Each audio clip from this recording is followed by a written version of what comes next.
To estimate this number, there are a couple different ways to do this. One way is to realize that if this is some number a, then the equivalent form of this says 5 to the a equals 9. This is the equivalent exponential form. In this format, it may be possible with a calculator to create some guesses. I could just make a table of values and guess some values for a, and within a short period of time I could narrow that down to the nearest hundredth. A more reliable way is the following.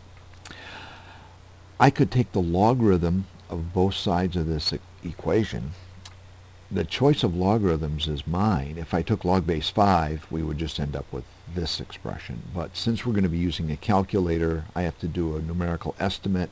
I'm going to choose either the natural logarithm or the log base 10. So let's take the natural log of both sides of this equation.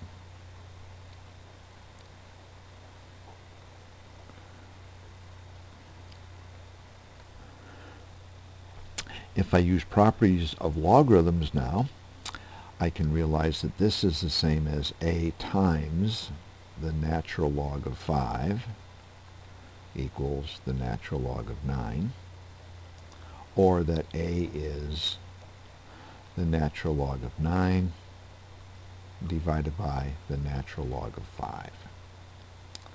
At this point it becomes a calculator exercise.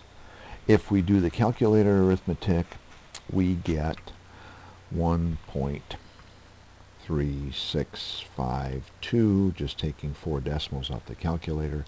Since we're interested only to the nearest 100th, the answer correct to the nearest 100th would be 1.37.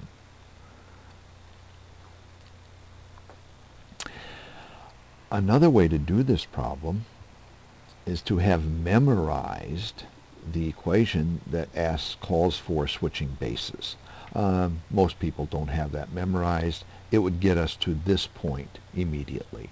But taking logarithms of both sides is a very reliable way. It's surefire, and it yields the correct answer fairly easily.